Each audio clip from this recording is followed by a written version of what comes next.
یہ جشن جس کے لیے ہم سب یہ جشن جو منا رہے ہیں کہ آج یہ تیسرا دن ہے، یہ کسی معمولی ہستی کا جشن نہیں ہے، یہ وہ ہے جو اللہ کا ولی ہے، جو ولیوں کا ولی ہے، جو نبیوں کا ولی ہے، جو رسولوں کا ولی ہے، جو یاسب الدین ہے، امیر المؤمنین ہے، میزان الاعمال ہے، صراط مستقیم ہے، کہ یہ وہ علی ہے کہ جو عرش پر پہنچے تو اولا کہلائے اور منبر غدیر پر کھڑا ہو جائے تو مولا کہلائے۔ کہ شاعر نے کیا خوب کہا ہے کہ نام آ گیا زباں پہ علی ولی کا جب، نام آ گیا زباں پہ علی ولی کا جب، ہونٹوں کو چومتی ہے زباں اور زباں کو لب، کہ آلام و درد و رنج و مصائب غم و تعب ایک دم سے سامنے سے ہوا ہو گئے وہ سب، اور دل نے خفی کہا تو زبان جلی کہا، دل نے خفی کہا تو زبان جلی کہا، عقدے ہزار کھل گئے جب یا علی کہا۔ صلوات پڑھ دے محمد والے محمد۔ اللہم صلی علی اللہم صلی محمد علی وعلی محمد۔ محمد۔ بہت اگرچہ مشکل ہے اس مختصر سے وقت میں ہم اس عظیم ہستی کی فضیلتوں کو بیان کریں کہ جس کا علم سوائے خدا اور رسول کے کسی کو نہیں، کہ ہم جیسے کم علم رکھنے والے ناچیز اس ہستی کی شان میں اس کی فضیلت کو کیا ہی بیان کر پائیں گے، کہ جس کی فضیلت بے شمار ہے، جس کے وصف بے شمار ہے۔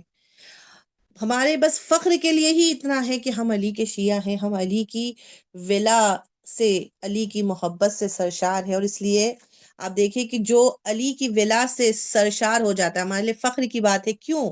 کہ جو علی کی ولا سے سرشار ہو جاتا ہے تو وہ سلمان و میثم تمار بنتا ہے۔ علی کی ولا جس کے رگ و پے میں بس جائے وہ بھی بوذر و مقداد و میثم تمار بنتا ہے۔ بس ہمیں خدا کا شکر ادا کرے کہ خدا نے ہمیں علی کا چاہنے والا بنایا، ہمیں علی کا محب، علی کا شیعہ بنا کر اس دنیا میں بھیجا۔ مولا علی کے فضائل اتنے ہیں کہ ظاہر سی بات ہے اس کم سے کم وقت میں ہم ان تمام فضائل کو تو بیان ہی نہیں کر سکتے، لیکن آپ دیکھیے کہ علی کی فضیلتوں کو اگر میں بیان کرنا چاہوں کہ کون علی، وہ علی کون علی، قطب عالم امکان ہے علی، یاسب الدین ہے علی، نبع عظیم ہے علی، ابو الیتامہ والمساکین ہے علی، باب رحمت للعالمین ہے علی، عمود الدین ہے علی، اول العابدین ہے علی، اول الزاہدین ہے علی، شبیہ ہارون ہے علی، نفس رسول ہے علی، زوجہ بطول ہے علی، سیف اللہ المسلول ہے علی، امیر البررہ ہے علی، قاتل الفجرہ ہے علی، قسیم النار والجنہ ہے علی، صاحب لواء ہے علی، سید العرب ہے علی، کشاف کرب ہے علی، صدیق اکبر ہے علی، فاروق اعظم ہے علی، کرار و غیر فرار ہے علی، برادر جعفر طیار ہے علی، معز الاولیاء ہے علی، مذل الاعداء ہے علی، امام الاتقیاء ہے علی، زرغام ہے علی، ابو لیتام ہے علی، سر اللہ، باب اللہ، وجہ اللہ، عین اللہ ہے علی، ید اللہ ہے علی، حکمت اللہ ہے علی، نفس اللہ ہے علی، اور علی سے محبت کرنے والے کے لیے رحمت اللہ ہے علی، اور علی سے بغض و کینہ و نفاق رکھنے والے کے لیے لعنت اللہ ہے علی۔ تو اس علی کے فضائل کو بیان کرنا آسان نہیں ہے، لیکن آپ دیکھیے تمام فضیلتوں میں جو سب سے بڑی مولا کی فضیلت ہے، آپ سب جانتی ہیں کہ علی کی فضیلتوں کو چھپانے کی بھی کوشش کی گئی، بہت مولا کی فضیلتوں پر پردہ ڈالا گیا، علی کے فضیلتوں کو لوگوں نے اپنی فضیلت بنا کر جو ہے وہ اپنے نام سے ان فضیلتوں کو لگا لیا، کہ جب علی کے فیاضی کو دیکھا، علی کی سخاوت کو دیکھا کہ علی نے حالت رکوع میں انگوٹھی دی تو 40 دن لوگوں نے رکوع میں انگوٹھیاں دی تاکہ وہ آیت جو علی کی شان میں نازل ہوئی وہ ہماری شان میں بھی نازل ہو جائے۔ علی کے علم کو دیکھا تو خود کو بھی عالم کہنے لگے، علی کے صداقت کو دیکھا تو خود کو صدیق اکبر کہنے لگے، علی کو فاروق اعظم کہا جاتا ہے تو خود کو یہ لقب دے دیا، علی کی سخاوت کو دیکھا تو خود کو غنی کہنے لگے۔ لیکن عزیزان محترم اتنی تمام فضائلوں میں آپ دیکھیے شاید میں کہوں گی ہر فضیلت میں لوگوں نے اپنے کو علی کے برابر سمجھ لیا، علی کی اس فضیلت میں خود کو شریک کر لیا، لیکن ایک ایسی فضیلت ہے کہ جس میں پوری کائنات میں کوئی علی کا شریک نہیں بن سکتا ہے۔ اور میں اسی فضیلت پر آپ کو لانا چاہتی ہوں کہ وہ ایک ایسی فضیلت ہے کہ جس میں کوئی بھی کائنات میں علی کا برابری کر ہی نہیں سکتا ہے، اور شاید اللہ نے اسی وجہ سے یہ فضیلت صرف اور صرف علی ابن ابی طالب کو دی کہ ساری فضیلتوں میں لوگ شریک ہو جائیں، مگر یہ ایسی فضیلت ہے جس میں کوئی علی کا مقابلہ نہیں کر سکتا ہے، کوئی علی کی برابری نہیں کر سکتا ہے، اور وہ فضیلت ہے مولائے متقیان کا خانہ کعبہ میں ولادت پانا۔ کہ آپ دیکھیے کہ خدا نے یہ فضیلت صرف اور صرف علی کو بخشی ہے، نہ علی سے پہلے کوئی خانہ خدا میں پیدا ہوا تھا، نہ علی کے بعد کوئی خانہ خدا میں پیدا ہوا ہے، اور قیامت تک کوئی پیدا نہیں ہو سکتا ہے، کہ حتیٰ انبیاء اور اولیاء الہی کو بھی اللہ نے یہ فضیلت نہیں بخشی۔ انبیاء اور اولیاء الہی بھی اس فضیلت سے محروم ہو گئے، کہ جب جناب آپ سب جانتی ہیں کہ جناب عیسیٰ کی ولادت کی بات آئی تو جناب مریم جو خانہ خدا کے گھر میں خود عبادت گاہ میں بیٹھی تھی، خدا نے جناب مریم سے کہا کہ اس عبادت گاہ سے نکل جاؤ، کہ یہ عبادت گاہ ہے، زچہ خانہ نہیں ہے۔ لیکن جب علی کی ولادت کی بات آئی تو پروردگار نے علی کی ماں فاطمہ بنت اسد کو ان کے گھر سے نکال کر اپنے گھر مہمان بنا کر بلا لیا، کہ فراز دار سے میسم بیان دیتے ہیں، رہے گا ذکر علی ہم زبان دیتے ہیں، اور علی کی جائے ولادت کی بات جب آئی کہا خدا نے ہم اپنا مکان دیتے ہیں، کہ علی کی ولادت کے لیے اللہ نے اپنا گھر پیش کر دیا، فاطمہ بنت اسد کو اپنے گھر سے خانہ کعبہ کی طرف بلا لیا۔ اور آپ سب جانتی ہیں کہ 13 رجب کا وہ دن تھا کہ جب فاطمہ بنت اسد خانہ کعبہ کے اندر داخل ہوئیں، اور آپ سب پوری طرح تاریخ سے آپ آگاہ ہیں، آشنا ہے، کہ 13 رجب کی وہ تاریخ تھی جب فاطمہ بنت اسد خانہ کعبہ میں داخل ہوئی۔ اور دیکھیے خانہ کعبہ میں داخل ہونے کے لیے بھی اللہ نے کیا اہتمام کیا، کہ جب بھی کوئی کسی گھر میں داخل ہوتا ہے تو دروازے سے داخل ہوتا ہے، لیکن فاطمہ بنت اسد کو خدا نے دروازے سے اپنے گھر میں نہیں بلایا، اس لیے کہ خدا بھی جانتا تھا کہ اگر فاطمہ بنت اسد دروازے سے گھر میں داخل ہو گئی تو لوگ اس فضیلت کو بھی جو ہے وہ فضیلت شمار نہیں کریں گے، وہ کہیں گے فاطمہ بنت اسد نہیں داخل ہوتی تو اور کون ہوتا، کہ خانہ کعبہ کے تالے کی چابی ان کے شوہر کے پاس تھی، تو دروازہ کھول کے وہ اندر چلی گئی، یہ اتفاق تھا، وہاں ولادت ہو گئی۔ لیکن خدا نے اس فضیلت کو باقی رکھنے کے لیے قیامت تک اس فضیلت کو باقی رکھنے کے لیے خدا نے کیا اہتمام کیا، کہ دروازے سے نہیں بلایا بلکہ دیوار میں در کر کے فاطمہ بنت اسد کو خانہ کعبہ میں بلایا، کہ اور اس کو دیکھنے والے کون ہیں، خود رسول اللہ کے چچا جناب عباس ابن عبد المطلب، وہ کہتے ہیں میں نے دیکھا کہ فاطمہ بنت اسد خانہ کعبہ کے پاس آئی ہیں، اور لوگ آتے ہیں دروازے کے سامنے کھڑے ہو کر دعا کرتے ہیں، لیکن میں نے دیکھا فاطمہ بنت اسد دروازے کے پیچھے جو دیوار ہے اس دیوار سے جا کر کھڑی ہو گئی، اور اس کے بعد انہوں نے دعا کی کہ پروردگارہ میں تجھ پر ایمان رکھتی ہوں، تیرے نبی پر ایمان رکھتی ہوں، تیرے انبیاؤں پر ایمان رکھتی ہوں، تجھے تیرے نبیوں کا واسطہ، تجھے اس گھر کا واسطہ، تجھے اس مولود کا واسطہ جو میرے شکم میں میرے بچے کی ولادت میں آسانی فرما۔ اور وہ کہتے ہیں کہ جیسے یہ دعا کی اچانک دیوار کعبہ مسکرائی، دیوار میں شگاف ہوا، اور عباس ابن عبد المطلب کہتے ہیں کہ میں سمجھا کہ یہ دیوار گرنے والی ہے، میں دوڑا، مگر جب تک میں وہاں پہنچا میں نے دیکھا فاطمہ بنت اسد خانہ کعبہ میں داخل ہو گئی تھی اور دیوار پھر سے جڑ گئی، اور 3 دن تک فاطمہ بنت اسد خانہ کعبہ میں خدا کی مہمان تھی۔ عزیزان محترم، آپ دیکھیے آج 16 رجب ہے، آج ہی کی وہ تاریخ ہے کہ جب فاطمہ بنت اسد خانہ کعبہ سے باہر آئیں، یعنی آج کی تاریخ وہ دن ہے جب دنیا نے اپنے پہلے امام کو دنیا میں دیکھا، فاطمہ بنت اسد کی آغوش میں امامت کا نور جو ہے وہ لے کر جناب فاطمہ بنت اسد خانہ کعبہ سے باہر آئیں۔ 3 دن فاطمہ بنت اسد خانہ کعبہ میں تھی، خدا کی مہمان تھی۔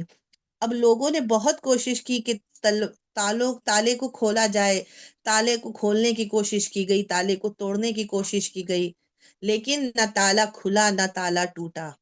بات شاید یہیں پر ختم ہو جاتی تو لوگ اعتبار نہ کرتے، کیونکہ صرف ایک شخص نے دیکھا تھا، لیکن اللہ چاہتا تھا دنیا اس علی کی فضیلت کو دیکھے اور علی کی فضیلت کو قیامت تک یاد رکھے، کہ یہ کوئی معمولی فضیلت نہیں ہے، علی کوئی معمولی ہستی نہیں ہے، کہ جہاں انبیاء کو بھی اجازت نہیں وہاں پر خدا نے علی کو اپنے گھر میں جو ہے وہ ولادت علی کی دے کر دنیا کے سامنے علی کی فضیلت کو بیان کر دیا، کہ 3 دن پورا مکہ جب خانہ کعبہ کے اطراف میں جمع ہو گیا، اور پھر اچانک 3 دن کے بعد اسی دیوار میں پھر سے در بنا، اور اسی دیوار سے فاطمہ بنت اسد 3 دن بعد اس گھر سے باہر آئی ہیں۔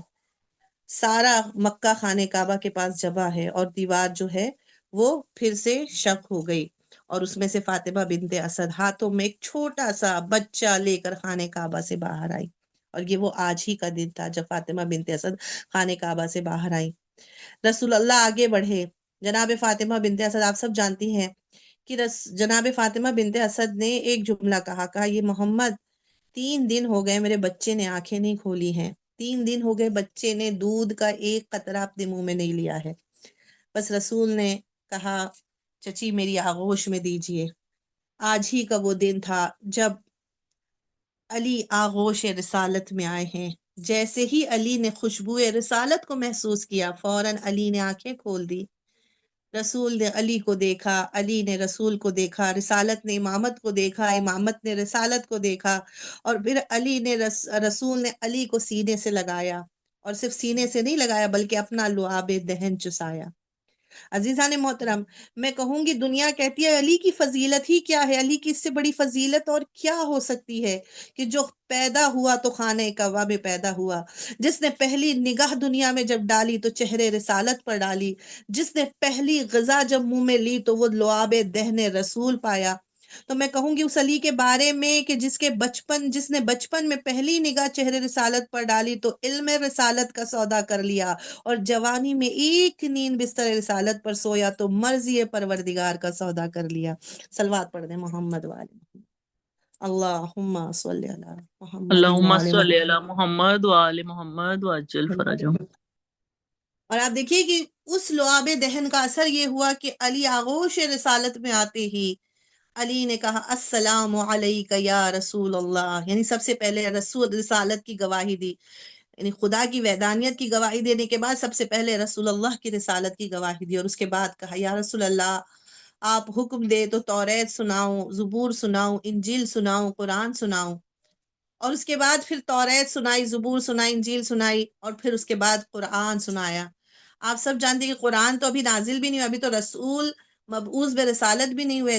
10 سال بعد رسول 40 سال کی عمر میں مبعوث بے رسالت ہوں گے، اور اس کے بعد پھر قرآن کے نزول کا سلسلہ شروع ہونا تھا۔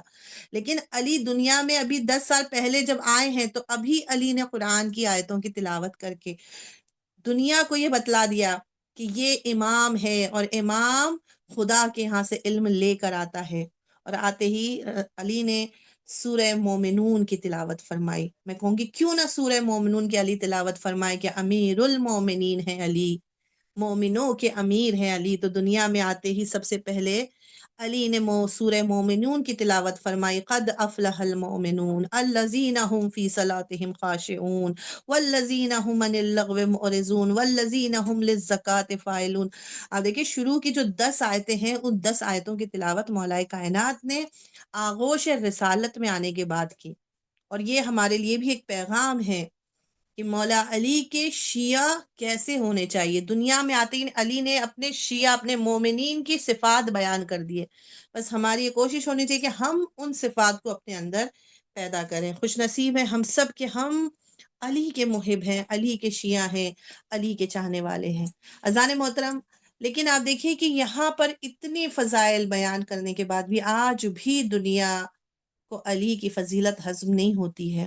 آج بھی لوگ اعتراض کرتے ہیں کہ اگر علی کی اتنی فضیلت ہے تو پھر قرآن میں علی کا نام کیوں نہیں ہے؟ اگر علی کی اتنی فضیلت ہے تو علی کی فضائل قرآن میں کیوں نہیں بیان کیے گئے ہیں؟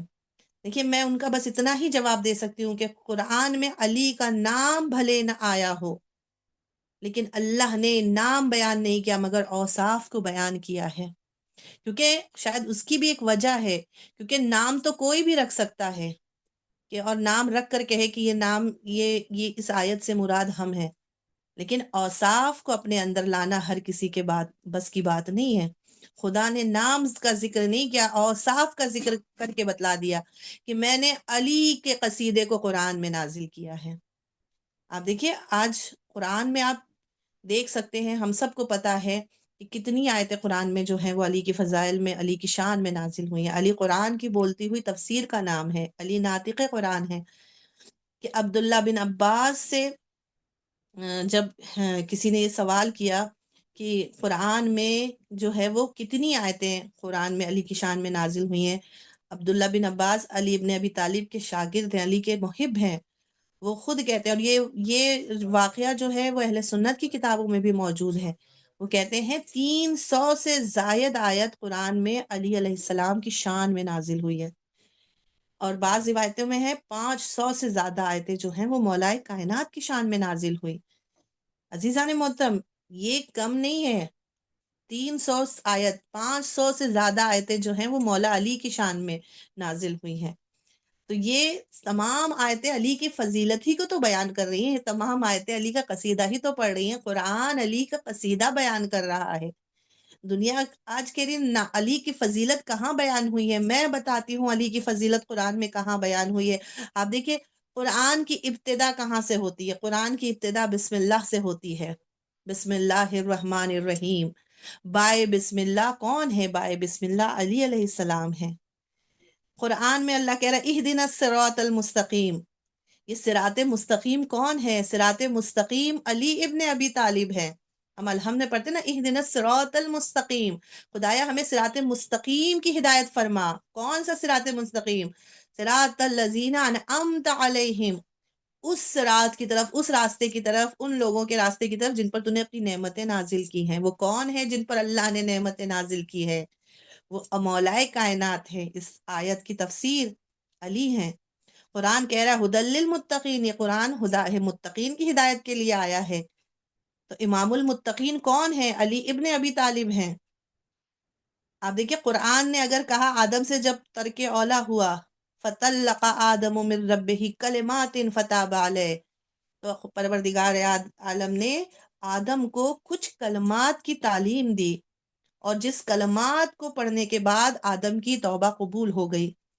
آدم کو پروردگار نے کون سے کلمات سکھائے تھے جن سے ان کی توبہ قبول ہوئی؟ کا 5 کلمات سکھائے تھے، اس میں سے ایک کلمہ جو ہے وہ علی ابن ابی طالب کا نام تھا، کہ جس سے آدم کی توبہ قبول ہوئی۔ آپ دیکھیں قرآن میں ایک آیت ہے کہ جب جناب حمزہ کی شہادت ہوئی ہے اور جیسے ہی مولا کائنات نے یہ سنا، آپ نے فوراً اپنی زبان سے بے ساختہ یہ جملہ کہا انا للہ و انا الیہ راجعون، اور اللہ کو یہ جملہ اتنا پسند آ گیا کہ اللہ نے قرآن میں اس لفظ کو آیت کی شکل میں نازل کر دیا، اعلان کر دیا وَبَشِّرِ الصَّابِرِينَ الَّذِينَ إِذَا أَصَابَتْهُمْ مُصِيبَةٌ قَالُوا إِنَّا لِلَّهِ وَإِنَّا إِلَيْهِ راجعون۔ اے رسول بشارت دے دیجئے ان صبر کرنے والوں کو کہ جب ان پر مصیبت پڑتی ہے تو وہ اپنی زبان سے اس کلمے کو جاری کرتے ہیں انا للہ و انا الیہ راجعون۔ یہ آیت کس کی شان میں نازل ہوئی؟ یہ آیت مولائے کائنات کی شان میں نازل ہوئی ہے۔ علی نے حالت رکوع میں انگوٹھی زکوٰۃ دے دی، خدا نے فوراً سورہ مائدہ کی 55ویں آیت کو نازل کر دیا انما ولیکم اللہ ورسولہ والذین آمنوا الذین یقیمون الصلاۃ ویؤتون الزکاۃ وہم راکعون، کہ بے شک تمہارا ولی اللہ ہے، اس کے رسول ہیں، اور وہ ایمان صاحب ایمان، وہ جو نماز قائم کرتے ہیں، جو حالت رکوع میں زکوٰۃ دیتے ہیں۔ کس نے حالت رکوع میں زکوٰۃ دی ہے؟ مولائے کائنات کے سوا تاریخ میں کون ایسی ہستی ہے کہ جس نے زکوٰۃ دی ہو وہ بھی حالت رکوع میں دی ہے؟ وہ صرف اور صرف مولائے کائنات کی ذات ہے جس نے حالت رکوع میں زکوٰۃ دی تھی۔ اگرچہ جب یہ آیت نازل ہوئی علی کی شان میں تو بہت سے لوگوں نے، میں نے کہا نا، 40 دن تک روزانہ نماز کی حالت میں زکوٰۃ دیتے رہے تاکہ ایک آیت اپنی شان میں اتروا سکے، لیکن آیت نہیں آئی۔ کیوں؟ اس لیے کہ جنہوں نے انگوٹھیاں دی تھی 40 دن تک، وہ خلوص کے ساتھ انگوٹھی راہ خدا میں نہیں دی تھی، وہ تو آیت اتروانے کے لیے دی تھی۔ لیکن علی نے جب انگوٹھی حالت رکوع میں دی ہے، علی نے زکوٰۃ جب حالت رکوع میں دی ہے تو وہ آیت کے لیے نہیں دی تھی، وہ اللہ کی رضا کے لیے، اللہ کی خوشنودی کے لیے۔ تو جب اللہ کی خوشنودی کے لیے عمل کیا جاتا ہے تو اللہ شان میں آیتوں کو نازل کرتا ہے۔ لیکن جن کے عمل میں اخلاص نہیں تھا، اس کے لیے شاعر نے کیا خوب کہا ہے کہ ذکر علی بھی کیجئے ذکر نبی کے بعد، ورنہ کھلا فریب ہے یہ زندگی کے بعد، اور حیدر کی ہمسری میں جو فیاض بن گئے، حیدر کی ہمسری میں جو فیاض بن گئے، ان کی نماز بھی گئی انگشتری کے ساتھ۔ صلوات پڑھ دیں محمد وآل محمد پر. سبحان اللہ. اللہ اللہم صلی علی صلی اللہ محمد وآل محمد محمد وعجل فرج. محمد وعجل فرجهم. اب دیکھیے ساری قرآن کی آیتیں کس کی شان میں؟ مولا کائنات کی شان میں. رسول خدا نے جب مدینے کی طرف ہجرت فرمائی، علی کو اپنے بستر پر سلا دیا، اللہ نے آیت شان میں نازل فرمائی وَمِنَ النَّاسِ مَن يَشْرِي نَفْسَهُ ابْتِغَاءَ مَرْضَاتِ اللَّهِ وَاللَّهُ رَءُوفٌ بِالْعِبَادِ، کہ لوگوں میں ایک شخص ایسا ہے جس نے اللہ کی رضا کے لیے اپنے نفس کا سودا کر لیا اور اللہ نے اسے اپنی مرضی کا مالک بنا دیا ہے. جب مباہلے کے میدان میں نجرانیوں نے رسول کو بلایا تو پھر خدا نے کہا فَقُلْ تَعَالُوا نَدْعُوا أَبْنَاءَنَا وَأَبْنَاءَكُمْ وَنِسَاءَنَا وَنِسَاءَكُمْ وَأَنفُسَنَا وَأَنفُسَكُمْ. تو رسول کسے لے کر گئے؟ اپنا نفس بنا کر. رسول اپنا نفس بنا کر علی ابن ابی طالب کو لے کر گئے. یہ نفس رسول علی ہیں. اللہ نے قرآن میں فرمایا یا ایھا الرسول بلغ ما انزل الیک من ربک، اے رسول پہنچا دیجئے وہ پیغام جو اللہ نے تمہیں دیا ہے، اور اگر یہ پیغام نہ پہنچائے تو رسالت کا کوئی کام نہیں انجام دیا. وہ کون سا پیغام تھا، وہ کون سا حکم تھا جسے پہنچانے کے لیے خدا نے جو ہے وہ غدیر خم کے میدان میں لوگوں کو اکٹھا کر کے اس پیغام کو پہنچانے کا حکم دیا؟ وہ علی کی ولایت کا اعلان تھا. اور جب رسول نے 1.25 حاجیوں کے میدان میں علی کو اپنے ہاتھوں پر بلند کر کے اعلان کر دیا من کنت مولا فہذا علی مولا، تو اللہ نے بھی پھر آیت نازل کر کے اعلان کر دیا الیوم اکملت لکم دینکم واتممت علیکم نعمتی ورضیت لکم الاسلام دینا. آج دین مکمل ہو گیا، آج نعمت کامل ہو گئی، اور آج اللہ اپنے اس دین اسلام سے راضی ہے. وہ کون سا حکم تھا؟ وہ علی کی ولایت کا حکم تھا. یہ ساری آیتیں علی کی شان میں نازل ہوئی ہیں عزیزان محترم. ان تمام آیتوں کے مصداق مولا کائنات ہیں. خدا نے اگر قرآن میں فرمایا یا ایھا الذین آمنوا اطیعوا اللہ واطیعوا الرسول واولی الامر منکم، یہ اولی الامر منکم کون ہے جس کی اطاعت کا حکم خدا دے رہا ہے؟ یہ ولی امر، یہ اولی الامر مولا کائنات ہیں. خدا نے کہا یا ایھا الذین آمنوا اتقوا اللہ وابتغوا الیہ الوسیلہ، اے صاحبان ایمان تقوی اختیار کرو اور اللہ کے تک پہنچنے کے لیے وسیلہ اختیار کرو. یہ وسیلہ کون ہے؟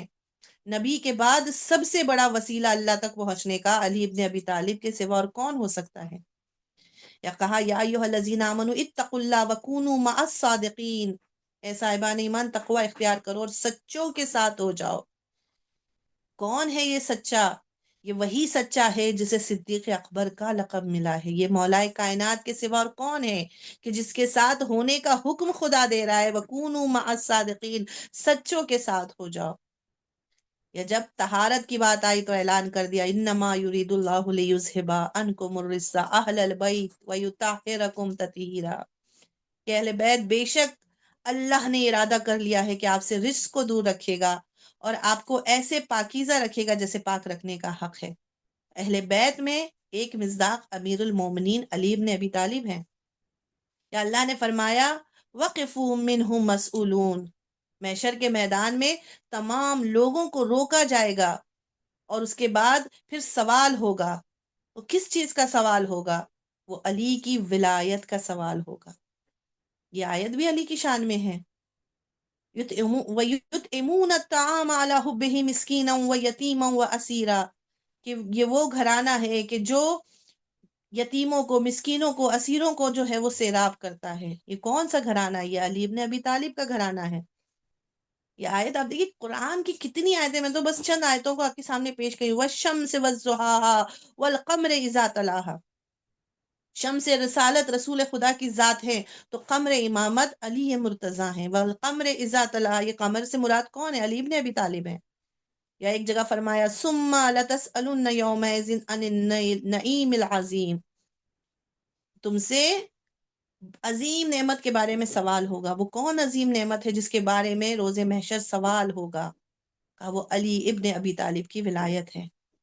اور یا پھر سورہ نبا میں اللہ ارشاد فرمائے اما یتساءلون عن النبأ العظیم، یہ کس چیز کے بارے میں سوال کر رہے ہیں؟ آپ دیکھیے سورہ نبا، یہ سورہ نبا بھی جو ہے، یہ بھی سورہ نبا کی 5 آیتیں آپ دیکھیے مولا کائنات کی شان میں نازل ہوئی ہے. اما یتساءلون، خدا سوال کر رہا ہے. کس چیز کے بارے میں سوال کر رہے ہیں یہ لوگ؟ عن النبأ العظیم، یہ لوگ نبأ عظیم کے بارے میں پوچھ رہے ہیں. عزیزان محترم، یہاں پر نبع عظیم کو سے مراد کیا ہے؟ روایت میں ہے کہ سخر بن حرب نام کا ایک شخص جو ہے وہ رسول خدا کے پاس آتا ہے اور آنے کے بعد کہتا ہے یا رسول اللہ، آپ کے بعد یہ حکومت کس کی ہوگی؟ تو اس وقت رسول اللہ نے فرمایا کہ اس کی جس کا مجھ سے وہی رشتہ ہے جو ہارون کا موسیٰ سے رشتہ تھا۔ اور جب رسول اللہ نے یہ فرمایا تو کہا اس وقت یہ سورہ نبا کی آیت نازل ہوئی، اما یتساءلون عن النبأ العظیم۔ اے رسول، یہ کس چیز کے بارے میں سوال کر رہے ہیں؟ یہ نبأ عظیم کے بارے میں سوال کر رہے ہیں۔ اذان محترم دیکھیے، سڑک پر جب انسان گزرتا ہے ہزاروں افواہیں گھومتی رہتی ہیں، ہزاروں لوگ چیمگوئیاں کرتے ہیں، ہزاروں لوگ کانا پھوسی کرتے ہیں، پر کوئی توجہ نہیں دیتا ہے۔ لیکن اگر کسی اہم مسئلے کے بارے میں بات ہو رہی ہے تو جس کو اس مسئلے سے خاص تعلق ہوگا اس کی توجہ اس کی طرف ضرور جائے گی۔ اس کے معنی کیا ہے کہ معاشرے مسلمین میں کوئی ایک ایسا مسئلہ تھا جس کے بارے میں مسلمان آپس میں باتیں کر رہے تھے، اور وہ ایسا مسئلہ تھا جس کا تعلق خدا سے تھا، اور حق کو اس سے خاص تعلق تھا، اس لیے خداوند عالم بھی سوال کر رہا ہے، اما یتساءلون۔ اے نبی، یہ کس چیز کے بارے میں سوال کر رہے ہیں؟ یہ نبع عظیم کے بارے میں سوال کر رہے ہیں۔ کیا ہے نبع عظیم سے مراد؟ جب معصوم سے پوچھا گیا نبع عظیم سے مراد کیا ہے تو معصوم فرماتے ہیں نبع عظیم سے مراد ذات علی ابن ابی طالب علیہ السلام ہے، علی ہی نبع عظیم ہے۔ نبع عظیم سے مراد ولایت علی ہے، یعنی مولائے کائنات کی ولایت کے بارے میں لوگ جو ہیں وہاں سوال کر رہے تھے۔ خدا کہہ رہا ہے یہ کس چیز کے بارے میں سوال کر رہے ہیں؟ یہ ہرگز اس کا جواب نہیں سمجھ پائیں گے، یہ آج نہیں سمجھ پائیں گے۔ یہ اس چیز کا جواب انہیں کب پتا چلے گا؟ روز جزا، روز محشر پتا چلے گا۔ اللہ اکبر۔ روایتوں میں ہے نبع عظیم سے مراد جو ہے، ایک جگہ لکھا گیا کہ روز جزا ہے، اور ایک جگہ لکھا گیا کہ علی ابن ابی طالب ہے نبع عظیم۔ عزیزان محترم، لیکن ہم دیکھیں ان دونوں حقیقتوں کا آپس میں ایک رشتہ ہے۔ علی کے مظاہر میں سے ایک مظہر کا نام روز جزا ہے، یعنی علی کی ولایت، علی کی منزلت، علی کی عظمت لوگوں کو کب پتہ چلے گی؟ محشر کے میدان میں۔ اور اللہ نے روز جزا کا باطن خود امیر المومنین کو قرار دیا ہے، اور یہی وجہ ہے کہ حدیث ہے کہ اگر پوری دنیا ولایت علی علیہ السلام پر متحد ہو جاتی تو خدا جہنم کو خلق ہی نہ کرتا۔ اگر پوری دنیا علی کو مان لیتی تو جہنم کو خلق کرنے کی ضرورت ہی نہیں تھی۔ علی نبع عظیم ہے۔ علی کا نبع روز جزا سے کیا تعلق ہے؟ روز جزا میں علی ہوں گے کہ جو جنت و جہنم کو تقسیم کرنے والے ہوں گے۔ یہ بہت مشہور حدیث ہے، اور آپ دیکھیے کہ یہ حدیث خود اہل سنت کی روایت میں بھی موجود ہے کہ امام احمد ابن حنبل سے جب کسی نے پوچھا کہ کیا یہ حدیث صحیح ہے کہ علی جنت و جہنم کو تقسیم کرنے والے ہوں گے، تو کہا ہاں بالکل صحیح ہے۔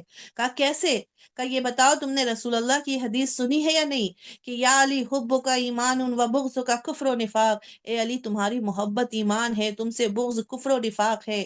کہا ایمان کا تعلق کہاں سے ہے؟ جنت سے ہے۔ کہا کفر و نفاق کا تعلق کہاں سے ہے؟ کہا جہنم سے ہے۔ تو بتاؤ، تو پھر کہا کہ پھر تم بتاؤ کہ علی قسیم النار والجنہ ہوئے کہ نہیں؟ کہ جو علی سے محبت کرے گا وہ مومن ہے، اور مومن کا ٹھکانہ جنت ہے۔ جو علی سے بغض و کفر، جو بغض و نفاق رکھے گا وہ کافر و منافق کہلائے گا، اور کافر و منافق کا ٹھکانہ سوائے جہنم کے اور کہیں ہو ہی نہیں سکتا ہے۔ بس علی روز جزا کے باطن ہے۔ علی کی محبت جنت و جہنم کا معیار قرار پاتی ہے۔ اسی لیے کہا گیا وَاعْتَصِمُوا بِحَبْلِ اللَّهِ جَمِيعًا وَلَا تَفْرَقُوا، اللہ کی رسی کو مضبوط سے تھام لو، تفرقہ نہ کرو۔ یہ اللہ کی رسی کون ہے؟ عزیزان محترم، تفاسیر اٹھا کر دیکھیے کہ یہ علی ابن ابی طالب کی ذات گرامی ہے، جو اللہ کی محکم رسی ہے، جو صراط مستقیم ہے، جو حبل اللہ المتین ہے، جو اللہ کی وہ مستحکم رسی ہے کہ جس نے اس رسی کو پکڑ لیا مضبوطی سے اسے نجات مل جائے گی۔ جس نے اس رسی کو مضبوطی سے تھام لیا اس کو جو ہے وہ خدا سے قریب ہو جائے گا، کیونکہ علی ہی انسان کو خدا سے قریب کرنے والے ہیں۔ ولا تفرقوا، اور آپس میں تفرقہ نہ کرو۔ یہ آیت واضح طور پہ کہہ رہی ہے کہ علی کی ولایت پر تفرقہ نہ کرو، بلکہ علی کی ولایت کو مضبوطی سے تھام لو اگر نجات پانا چاہتے ہو تو۔ تو آپ دیکھیے کہ یہ تمام آیتیں مولا کائنات کی شان میں نازل ہوئی ہیں، مولا کائنات کے فضائل کو بیان کر رہی ہیں، مولا کائنات کی فضیلت کو بیان کر رہی ہیں۔ تو عزیزان محترم، علی اس حقیقت کا نام ہے کہ جس کا کردار، جس کی سیرت، جس کی ایک ایک سیرت کو، ایک ایک ادا کو قرآن نے اپنے حقیقت کا نام ہے کہ جس کا کردار، جس کی سیرت، جس کی ایک ایک سیرت کو، جس کی ایک ایک ادا کو قرآن نے اپنے مخصوص اسلوب میں، اپنے مخصوص لہجے میں محفوظ کر لیا۔ کہ آپ دیکھیے دنیا میں بڑے بڑے رزمیہ لکھے گئے ہیں۔ رزمیہ کہتے ہیں میدان جنگ کے واقعات کو شاعرانہ انداز میں بیان کرنا، اسے رزمیہ کہتے ہیں۔ جیسے میر انیس نے کربلا کے بڑے بڑے رزمیے لکھے ہیں، رزم نگاری جسے کہتے ہیں۔ تو بڑے بڑے شعراء نے بڑے بڑے رزمیے لکھے ہیں، جنگ کے میدان کے جو ہے واقعات کو لکھے ہیں۔ امیر المومنین علیہ السلام کی زندگی میں بھی آپ دیکھیے بہت سی جنگیں مولا کائنات نے لڑی ہیں، اور امیر المومنین کی ان جنگوں کو قرآن نے بھی جو ہے بڑے عجیب انداز سے بیان بھی کیا ہے کہ یہ شرف صرف اور صرف مولا کائنات کو ملا ہے کہ اللہ نے قرآن مجید میں بہت سی قسموں کو کھایا ہے۔ آپ سب جانتی ہیں کہ خدا نے کہیں سورج کی قسم کھائی ہے، تو کہیں چاند کی قسم کھائی ہے، کہیں ستاروں کی قسم کھائی ہے، کہیں دن کی قسم کھائی، کہیں رات کی قسم کھائی، کہیں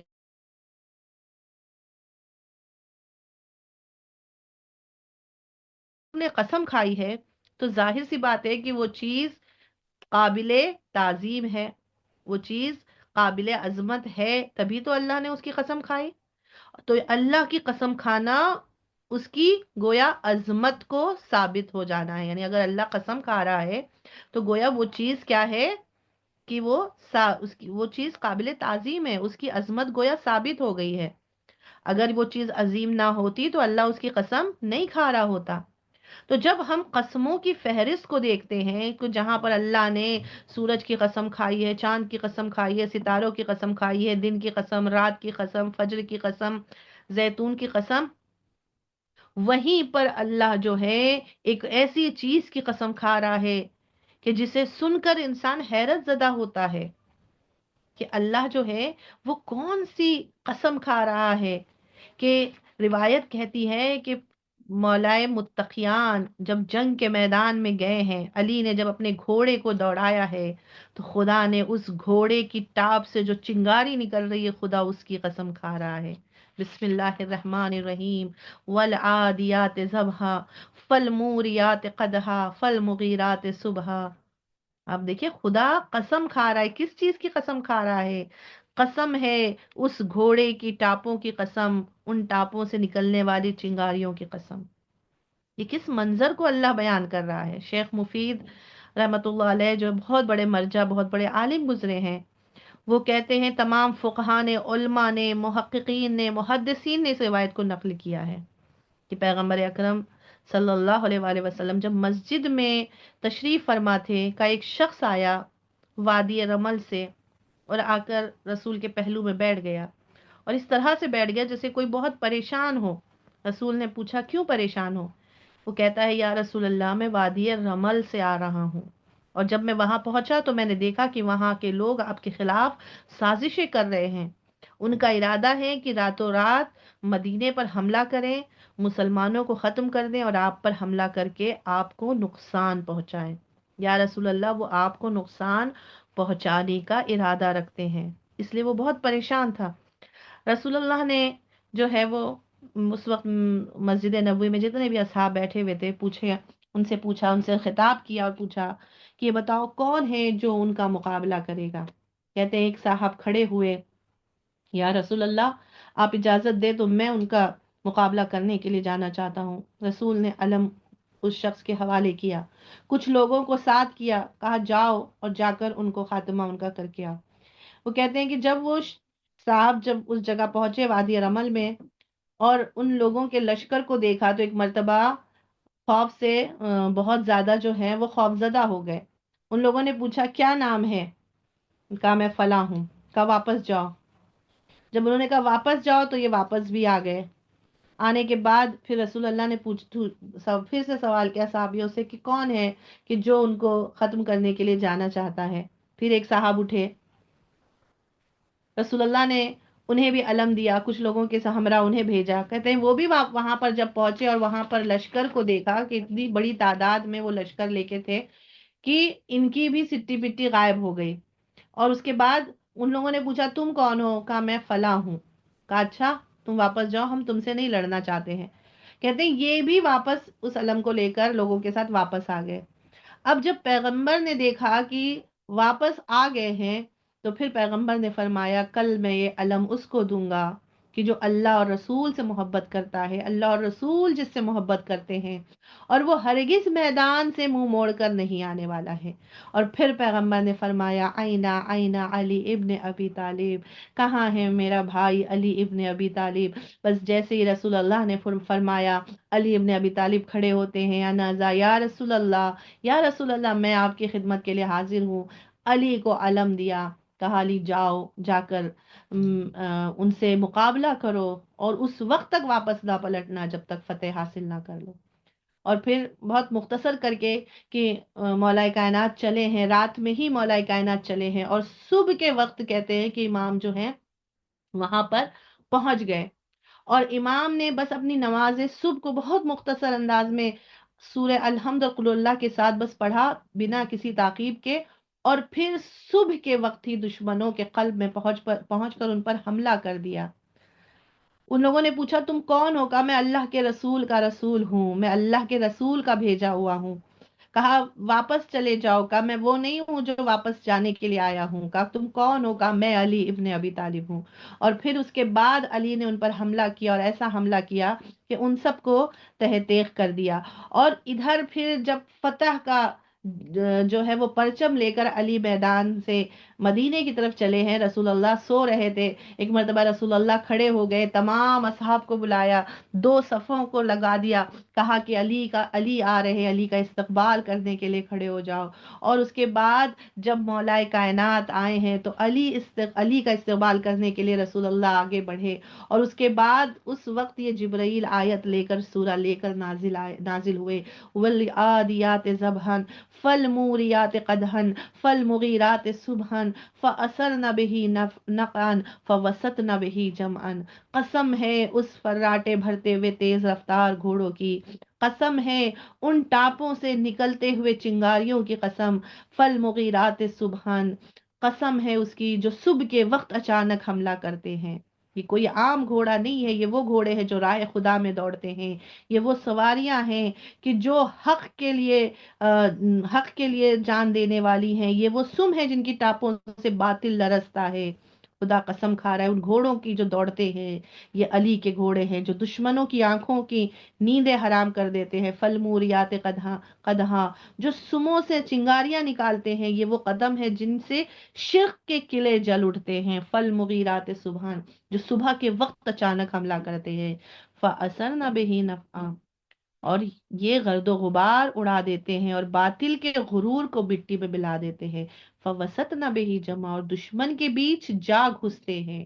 یہ علی ہیں جو تنہا ہو کر بھی پورا لشکر ہے، اور جنہوں نے تنہا ہو کر پورے لشکر پر حملہ کیا.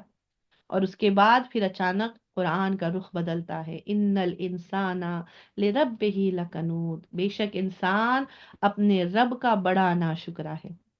اب یہاں پر خدا کہہ رہا ہے کہ انسان بڑا ناشکرا ہے. کیوں ناشکرا ہے عزیزان محترم؟ یہ ہمارے لیے غور و فکر کا مقام، یہ تمام مسلمانوں کے لیے غور و فکر کا مقام ہے، کیونکہ اللہ کہہ رہا ہے کہ انسان بڑا ناشکرا ہے، کنود ہے. کنود یعنی ناشکرا ہے. کیوں ناشکرا ہے؟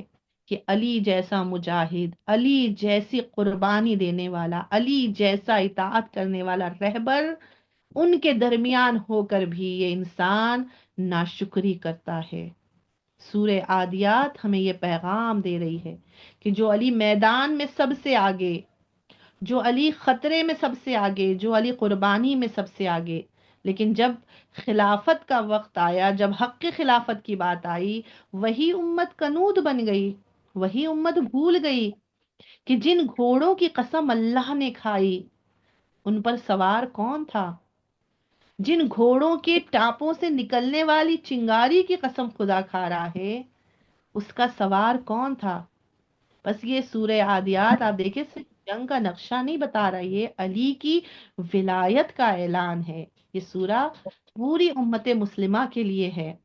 یہ علی کی ولایت کا اعلان کر رہی ہے اور امت مسلمہ سے سوال کر رہی ہے اما یتساءلون، تم کس چیز کے بارے میں سوال کر رہے ہو؟ عن النبأ العظیم، تم نبأ عظیم کے بارے میں پوچھ رہے ہو.